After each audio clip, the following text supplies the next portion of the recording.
The day I got fired, the bride hugged me and said, "Thank you for everything." 2 hours later, security walked me out like I'd stolen the silverware. I still remember the smell of the eucalyptus trees outside the staff entrance, the way the breeze blew dust across the red rocks like something out of a movie. Sedona's got that magic, a weird, silent power that makes people believe in energy vortexes and $200 massages that don't include the tip. Me? I didn't believe in much anymore, except doing my job well. Maybe too well. My name's Eli. I was the lead event coordinator at the Ledgeview Grand, a luxury desert resort about 10 minutes off the main tourist drag. Think canyon views, crystal chandeliers, $20 valet tips, and brides who show up with their own flower whisperers. I'd been working there almost 4 years. Started at the front desk, worked my way up through banquets, and eventually moved into planning. I was good at it. I never missed a detail, never forgot a dietary restriction, and definitely never screwed up on the biggest day of someone's life. Which is why what happened to me didn't make sense at first.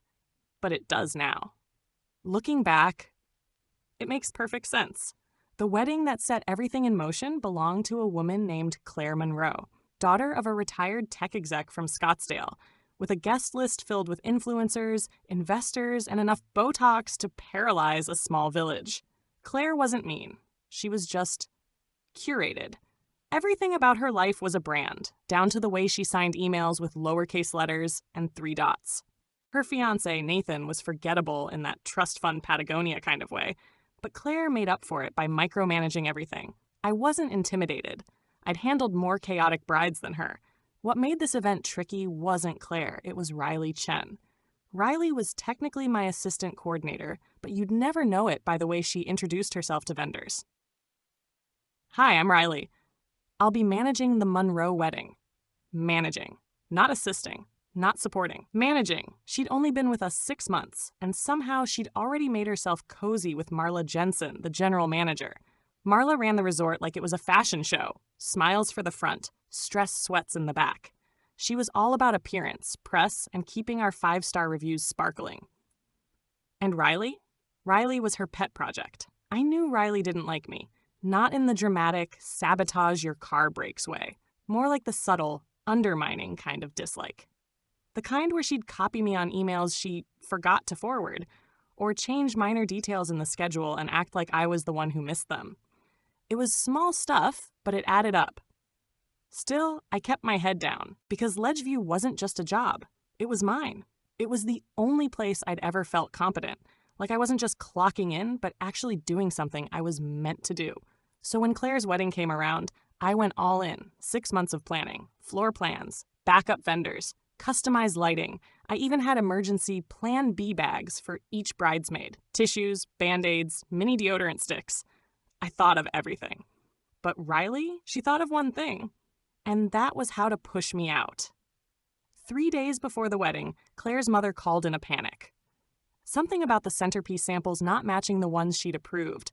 I checked the files. Everything was correct. I'd signed off on them myself, except the samples in the ballroom didn't match the photos. Riley had accidentally confirmed the wrong supplier, and I got blamed. I tried to explain, showed the email thread, but Riley had already told Marla she thought I'd made the change last minute without informing the team. Maybe he was just overwhelmed, she'd said. He's been stretched kind of thin lately. That was her angle. That I was slipping, burning out, making emotional decisions. And Marla, she bought it. We scrambled to fix the centerpieces. I called in a rush vendor I knew from Phoenix who owed me a favor. Crisis averted. Claire never even knew. But Marla did. She scheduled a review, meeting with HR the morning of the rehearsal dinner. That's when my stomach sank. No one does a review on a Friday during a wedding weekend. Not unless it's about to get messy. I walked into that beige conference room knowing I was walking into a setup. Marla was already sitting there, lips tight, next to Darren from HR, a guy so neutral I'm convinced he bleeds chamomile tea. She didn't waste time. "Eli, we're making a staffing adjustment. Effective immediately. No warning. No feedback. No conversation. Just out. Due to recent oversights," she continued, like she was reading a script, "we feel it's best to transition leadership roles within the events team." I asked quietly, "Does Riley take over the Monroe wedding?" Marla blinked, paused, then said, "The team will be handling it collectively," which meant yes. They gave me a generic NDA, boxed up my things, and escorted me out a back entrance so guests wouldn't be disturbed. That's when it hit me. I'd built this wedding. I knew every inch of it. I'd organized the timing down to the second, and now I wasn't even allowed to watch it happen. But what really stung was Claire.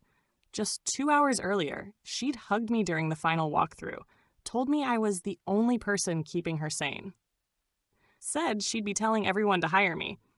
She didn't know I'd already been pushed off the stage. That night, I drove home with a half-empty box of office stuff in the passenger seat and a sinking feeling in my gut. I didn't have a plan. I didn't have a backup job lined up. But what I did have: details, schedules, vendor contacts, and one very sharp memory. Because when you're the one who builds the machine, you know exactly where to pull the pin to make it fall apart. Quietly, precisely, and without anyone seeing your fingerprints. And if they were going to treat me like I was disposable, then I was going to remind them what happens when you bet against the one person who knew where every single bone was buried. For the first 3 days after I got fired, I didn't speak to anyone, didn't check my email, didn't return texts. I just sat in my apartment, blinds half closed, watching condensation roll down a glass of water like it might spell out a reason this happened. I couldn't stop running it over in my head. The moment Marla said, "staffing adjustment," the way Riley smiled with her mouth but not her eyes, it was like I'd been erased from my own life. Swift, clean, and quiet. And that silence? It made the rage worse. I tried to convince myself it was just business, that maybe Riley hadn't meant for me to get fired, that maybe it was just one mistake too many, a couple of bad optics, and a boss who wanted to believe the worst because it made things easier. But then I got the text. It came from Troy Jacobs, head of catering and one of the few people I trusted at Ledgeview.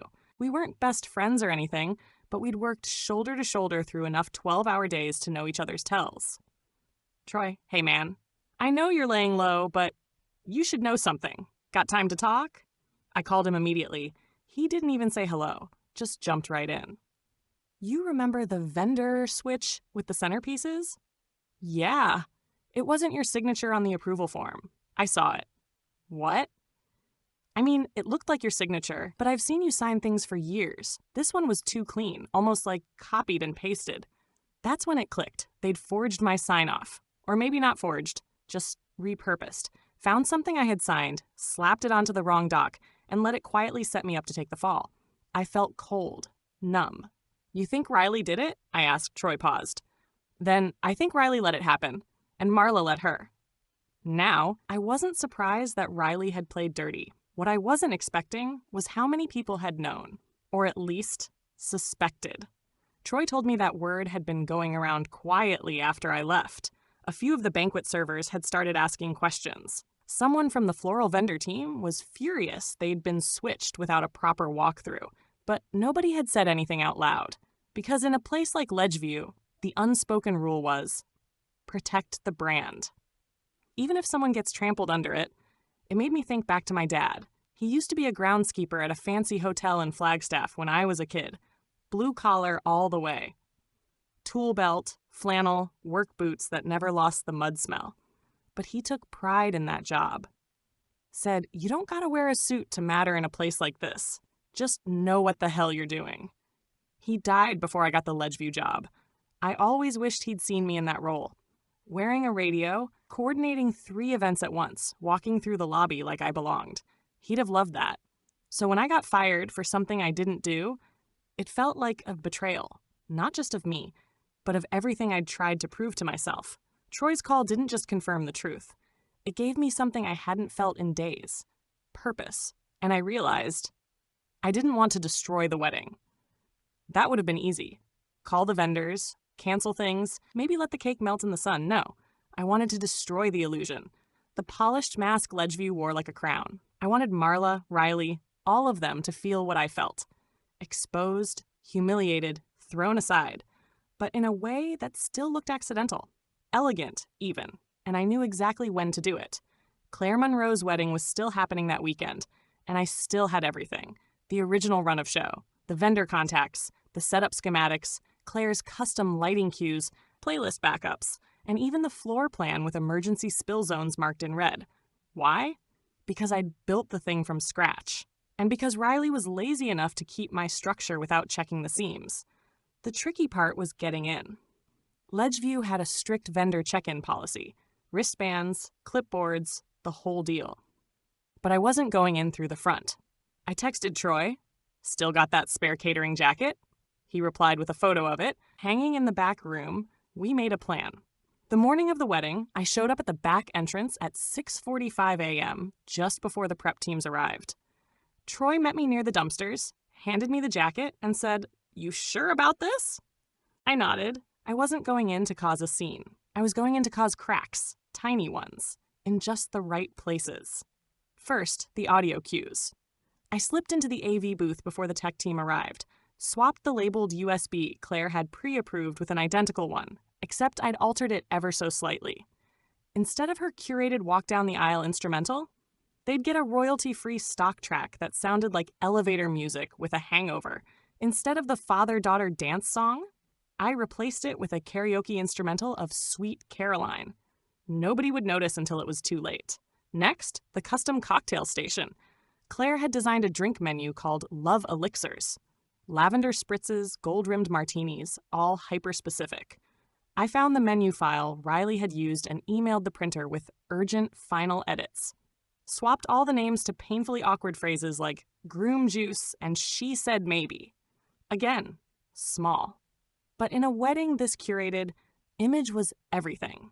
Then I tampered with the lighting script. Not to break it, just to retime the dimmers so that during the maid of honor speech, the lights would gradually fade to full blackout and then suddenly strobe back up. None of this ruined the event, but it chipped away at the fantasy.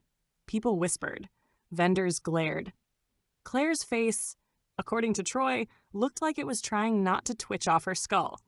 And Riley? She scrambled. She tried to fix things on the fly, blamed tech, barked at catering, and eventually called Marla in a panic, which is when the final piece clicked into place. I'd scheduled a phantom delivery, a fake vendor with a last-minute bride request for a floral arch. I emailed it to Marla using a spoofed account from a real vendor she recognized. She approved it without double-checking. So at 4:15 p.m., a giant floral structure arrived and blocked the photo path to the canyon view, the exact view Claire had been advertising on Instagram for the past 6 months. I watched from the tree line. It was like watching a glass sculpture tip in slow motion. Not shattered. Just cracked in all the wrong places. Troy texted me during cleanup. Marla knows. Riley figured it out too. You just became a ghost story around here. I turned off my phone and walked to the overlook. The canyon looked the same as it did every day. Unbothered, timeless. It didn't care who got fired, who lied, who cried into their overpriced cocktails. But I did. And I finally felt finished. The ballroom was already buzzing when I peeked out. Dozens of guests in muted designer colors sipping overly complicated cocktails. The Monroe wedding had this weird air of performance, like everyone was pretending to be in a movie directed by Vogue. Bridesmaids posed for content. Groomsmen checked themselves in the reflection of glass panels. Everything looked perfect. But underneath, I knew what was coming. Sabotage number 1. The playlist swap. The ceremony had started late. Claire insisted on golden hour photos. But once she was in position, the doors opened dramatically to what was supposed to be a custom string arrangement of her favorite indie love song. What played instead? A full-volume Muzak version of My Heart Will Go On. Elevator Celine. Off-key flute. Some kind of faint electric drum beat in the background. I heard the gasp from where I was hiding. Someone fumbled with the speaker. A tech guy bolted to the booth. Claire froze halfway down the aisle. Her mom clutched her pearls like someone had set fire to her handbag. By the time they stopped it, the moment was already broken. They restarted with something else. A generic piano track. But I knew Claire. She'd remember that forever. Strike 1. Sabotage number 2. The signature drinks. As the guests moved into cocktail hour, the waiters began passing trays with the signature drinks. Those lavender gold little nightmares Claire had forced the bar team to rehearse for weeks. Only, they weren't the same, because I'd renamed every drink on the printed menus the night before. Now guests were sipping. One night in Vegas. Regretini. almost didn't say yes. I watched from the far end of the patio as people giggled, raised eyebrows, whispered. Claire's sister saw the menu and immediately stormed toward the bar, finger already pointed like a sword. I had to duck back inside to keep from laughing. Sabotage number 3, the speech lighting. During dinner, the toast started. I knew from the original run of show when the maid of honor would speak. 7:32 p.m., right after the second course was cleared. At exactly 7:35, I adjusted the ballroom lighting from the tech panel hidden behind the curtain. The plan? Gradual blackout, then sudden floodlight. Just enough to rattle nerves without risking safety. It worked better than I imagined. As Claire's best friend started her emotional, shaky speech, the lights slowly dimmed, enough to make people frown and glance around. Then, bam! Full brightness, followed by 3 random strobe flashes, courtesy of a disco effect someone left programmed in the backup file. The microphone screeched, the crowd jumped, and Riley, sweet, power-drunk Riley, ran up to the stage whispering furiously into her headset. Strike 3. By now, the vibe was off. Not ruined, not explosive. Just unraveling. People noticed. Whispers turned into looks. Looks turned into glances at Marla, who was pretending to check her phone as if something urgent was happening elsewhere. That's when I gave it one last nudge. Sabotage number 4. The photo path blockade. Claire's biggest obsession wasn't the ceremony. It was the photo op. There was this trail behind the reception area that led to a cliffside platform. I'd shown it to her myself during the venue walkthrough. Perfect golden hour backdrop. A photographer's dream. She built the entire event timeline around it. But remember that phantom delivery from last part? Yeah, that floral arch arrived at 5:45 p.m. and got placed, per my fake instructions, right at the head of the trail, blocking the walkway. Not destructively, just inconveniently. No one questioned it. Why would they? It was beautiful, tasteful, and completely in the way. Claire didn't notice until the sun was starting to drop. I saw it happen. Her turning from the patio, eyes scanning, expression shifting from bridal glow to full-on CEO of rage. A groomsman tried to move the structure. It was zip-tied to the railing. The photographer shrugged. The light was fading. Claire didn't cry. She didn't scream. She just stood there, lips tight, fists clenched at her sides, while the moment she'd planned her entire aesthetic around faded into twilight. I slipped away after that, past the staff lockers, out the service door, into the parking lot that still smelled faintly like diesel and hydrangeas. My heart was racing. Not out of fear, out of release. I'd done it. Not loud, not messy, just enough to make a statement. Just enough to leave fingerprints they'd never find, but would feel every time they tried to pretend nothing happened. That night, Troy texted me again. Riley's losing it. Claire demanded a full refund. Marla's locked in her office. I replied, told you. Cracks in the glass. He didn't ask me to confirm anything. He knew. But what I wasn't expecting was the fallout to keep growing, because it didn't end with one wedding. Claire's cousin, also engaged, canceled her booking 2 days later. Then a travel influencer who'd attended posted a video, the Monroe wedding, what really happened behind the scenes. It didn't go viral exactly, but it got enough attention to land in the laps of people who mattered. And suddenly, Ledgeview's golden brand started to tarnish, just a little, but it was enough. A week later, I walked into a local cafe to apply for a part-time gig while I figured out my next steps. Behind the counter, a guy in a Ledgeview fleece, barista now. He recognized me, smirked, and said, "You're the guy." I smiled. "What guy?" He didn't answer, just slid me a free drink and said, "Respect." That was the thing. Nobody proved I did anything. There were no emails, no confessions, just a perfect storm of bad luck, confusing tech errors, and minor miscommunications, all happening on the same day. And me? I was already gone. Off the payroll. Off the radar. But not off their minds. Never again.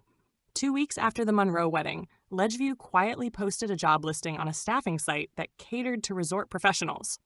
Gurgent, lead event coordinator, immediate start. No explanation. No fanfare. Just a sudden opening in a position I hadn't even been replaced in yet. I laughed when I saw it. Out loud, alone in my apartment, because that wasn't just a vacancy. It was admission, an invisible signature on the fallout I'd left behind. I never got confirmation about what exactly happened behind the scenes. But I didn't need it. The pieces were obvious enough. Claire's parents threatened to sue for breach of contract. Word spread to other high-end clients. Vendors started questioning whether Riley and Marla were even competent. The Monroe wedding had been Ledgeview's crown jewel, and I'd pulled just enough threads to make the whole thing fray. They couldn't prove it was me. I'd made sure of that. But they knew. And knowing is sometimes worse than proving, because it forces people to live with the suspicion and the regret. Troy kept me posted. Even though I didn't ask him to, he said Riley had been reassigned to handle internal events, which basically meant birthdays for staff and quarterly luncheons nobody cared about. Marla? She was still around, but quiet. Less strut, more shuffle, like she'd aged 10 years in 10 days. Funny how fast people shrink when the mask slips. A couple of people from Ledgeview tried to reach out. Not to apologize, no one had that much backbone. Just vague messages. Crazy couple weeks, huh? Hope you're doing okay. Just wanted to say thanks for everything you did while you were here. I didn't respond to any of them. Not out of pettiness, out of peace. Because once you've reclaimed your dignity, the last thing you want is to share it with people who helped steal it in the first place. Life didn't magically fix itself after all that. I wasn't suddenly rich or famous or immune to stress. I picked up some freelance gigs, helped a local event space in Flagstaff reorganize their calendar, got a temp job coordinating an outdoor film festival where the biggest challenge was keeping raccoons out of the snack bins. But for the first time in a long time, I wasn't waiting to feel like I mattered. I wasn't chasing validation from people who couldn't see past their own reflections. I was just working on my terms. About a month after everything, I got a call from a number I didn't recognize. I let it ring out. Voicemail transcribed to, "Hey Eli, this is Melissa from the Redstone Collective. We've heard great things about your event work, especially the Monroe wedding. Would love to talk about a consulting opportunity. Let me know." I had to reread it twice. The Redstone Collective was a boutique hospitality group that owned half the high-end venues in northern Arizona. They didn't usually call people. People begged them. I called back. They offered me a 3-month contract to help retool event workflows at one of their properties near Sedona. More money, better flexibility, and, best of all, complete autonomy. On my first day, I walked past the front desk wearing a visitor badge and overheard 2 staff members talking about a wedding they'd seen online. One of them said, "Did you hear what happened at the Monroe wedding?" Whole thing glitched out. It was like the universe was against them. The other replied, "Honestly, sounded like someone on the inside flipped a switch." They laughed. I just kept walking. I've been thinking a lot about what revenge actually does. It doesn't heal you, doesn't fix the betrayal, doesn't bring back your job or erase the bitterness of being lied about, ganged up on, or quietly erased. But what it can do is stop the bleeding, because there's something powerful in showing people that you're not afraid of the fire, that you are the fire if they force your hand. It reminds them that actions have consequences, even if those consequences wear catering jackets and leave without saying goodbye. Last week, I stood at the edge of the canyon, near the same overlook Claire had missed her photo op at. The sky was streaked with purples and oranges, soft and surreal. I wasn't thinking about Ledgeview. I wasn't thinking about Riley or Marla or any of the people who'd whispered their way up the ladder. I was thinking about my dad. How proud he'd be, not just because I stood up for myself, but because I knew when to walk away, and how. There's this quiet moment after a wedding ends, after the music stops, and the guests leave and the staff exhales. It's not relief exactly. It's more like clarity. That's what this felt like. Not justice, not payback, just a deep, clean breath, a final toast to the chaos, and the silence that follows when you know, without a doubt, they'll never forget you. Thank you for listening. If you enjoyed, please like, share, and subscribe for more content. If you want to share your stories, please comment below. Additionally, what is your opinion on the poster's decision?